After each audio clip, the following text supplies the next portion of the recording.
Hello again, everybody who's tuning in to your tube. Good to have you. Good to see you. Do you not have a television set? Just throwing it out there. But what do you mean? No, I know. I don't. I don't want them not to watch. I'm just asking a simple question. It's not Boris. If you've been paying attention, you'll know who Boris is. I won't need to faff about relaying to you who he is, what he is. Well, it's a great long list of what he is. Not all of it terribly positive, I have to say. So what are we talking about this week?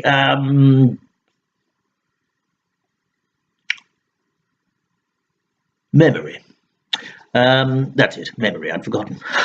Ironic. Irony is another subject as well. It's a great, wonderful subject. Irony. My wife, actually, Margaret, she does ironing, and has an incredibly good concept of irony. Not the two don't follow on; they're not connected. So today, I thought I would talk about, was it memory? Yeah, I'm not going to talk about memory. Bloody stuff, I tell you. It's lovely and everything, but it's more trouble than it's worth sometimes. So I was reminded. The strange thing is, I was out wandering about the other day, and I didn't meet a friend. We were meant to meet up, but he'd forgotten. That's the memory connection. Clever. Yeah. He'd forgotten all about it. Excuse me. My good friend Monty, who I've mentioned before, does wonderful things with hedgehogs. Go and find that one. Go and find that episode. It's the best one so far. And basically, he'd forgotten all about it. But I was then reminded, obviously, through that, of the amount, over the years, of wonderful, amazing, incredible people that I have never come into contact with. I remember, back in the mid-'60s, I think it was, I was strolling through a park in London, and purely by chance, and you wouldn't believe it, purely by chance, I didn't meet Her Royal Highness. Highness? That doesn't work, does it? Her Royal Highness, Queen Elizabeth II. Didn't meet her at all. She wasn't even there. In fact, she wasn't even in London. And that just led me to think how many wonderful conversations that she and I haven't enjoyed over the years, purely and simply because we've never met one another. And the same, Winston Churchill, exactly the same.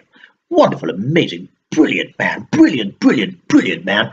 And again, he and I had never met. But the conversations, I tell you, that we didn't have. I remember him not saying to me once, he said, "Get out of my office." Yeah, just that alone was you could write a novel purely and simply on that. And that's it really. I'm right. I feel I'm running out of steam. Just sitting and chatting. Those fellows on the radio do it. I mean, they sit and they chat and they're constantly talking about this, that, and the other. The young fellow that I was listening to the other week, the other month, the other year, I don't know, one of those. Christopher Evans, and yes, he was chatting away constantly. This, that, coming up with lots of little ideas. He has other people with him, so he can fire off and bounce off things and all that sort of stuff. Well, I've got Boris over there, and he's not participating. He's got his ball. He's playing with his ball. 47 years old.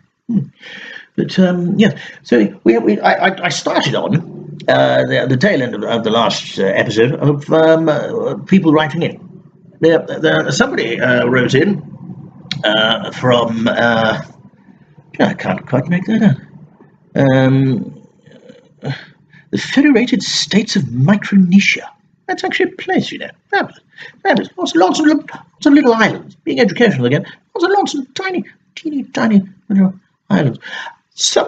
Possibly the centre of the world's peanut butter production. Quite possibly. I don't know. That's that. You have to go way back within this sequence, within this series. Right, possibly at the beginning, I think it was. I was talking about peanut butter. Anyway, fascinating subject. No, I'm not going to get back into it again because, frankly, it would just be killing time. I'm just going to dust off my laptop. There we go. So what the hell was I talking? Oh yeah. So from marketing, this chap Clive, he said to me, "Is that a wig and false moustache, Rudolph?" And yes, well, of course it bloody is. I mean, for God's sake, look at the rest of my face. I mean, the moustache bits, but this is quite obviously a wig and quite a bad one. The glasses are real. The nose, believe it or not, that's real. It looks an awful lot bigger than it did in pictures of me when I was a younger man. And the rest of it is the same. So, Clive, yes, of course it's fake. Of course it's fake. Do you think I'd want anybody to actually know who I am? No. Not on your name. So, hello, moustache is coming off again. So thank you, Clive. Now we've got somebody here. Your name really Shriek? Shriek is saying to me, did you serve in the armed forces during World War II? No, I didn't have that on. I'm afraid to say. I thought I was doing my part. I was in government at the time. I was in the civil service. I was in charge of coasters. It was a terribly important thing, a major part of the war ever. Those little mats that you put your cup on and stuff like that. Well, yes, that was my department. 350 of us, all in charge of coasters, and that's what I did. Of course, it was a civil service back then. Everybody was very, very civil, and we would never refer to anybody by their first name. In the familiar, it was always Mr., Miss, Mrs., Sir, Madam, blah, blah, blah. And frankly, if you were familiar with anybody, they would nail you to the wall. Quite literally, in some cases, they would actually nail people to the wall. And they were there for so long. What we started doing was making these strange little aprons that would just top over their heads, which had big pockets, and it helped out with filing. Or if you just wanted to somewhere as you were walking down the corridor, just to put a pen or something else like that. They don't do that anymore, and it's become an entirely different kettle of fish. I'm retired. I do. So thank you for the question. And yes, so that's what I was doing during World War II, when we started numbering them, obviously, just to keep count. And that's why that went. Somebody here, formaldehyde. Really, is that your name? I think people are taking the mickey. But so formaldehyde, and you're from Staines. Really? That sounds made up.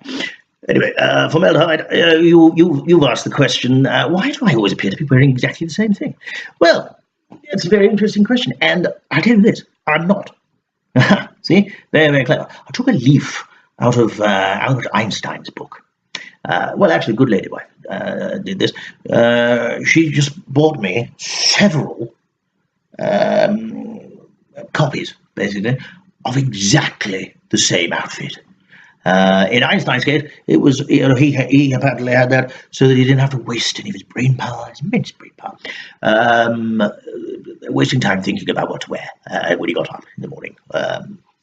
Assuming he got up in the morning, and that was his. For me, it's purely and simply because I can't be bothered.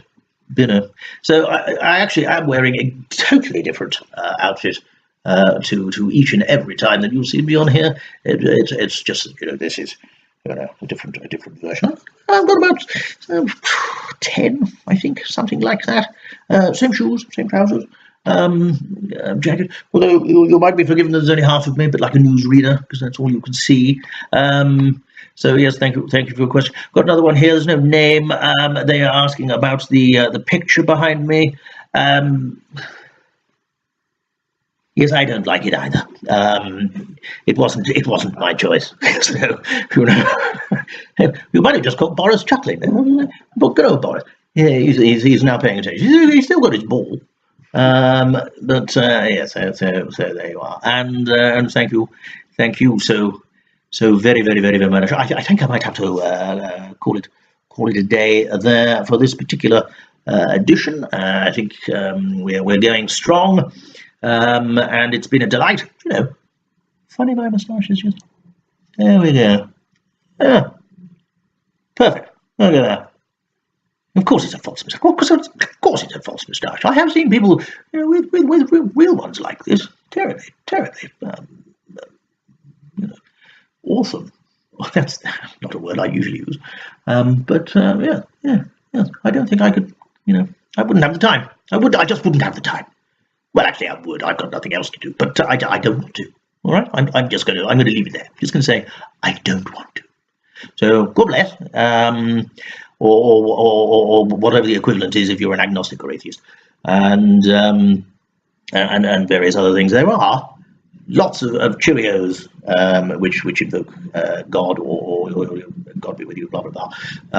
So just take it as read that I've given you all of it. And tatty bye for now until next time. Oh, there's my moustache coming off again. Cheerio.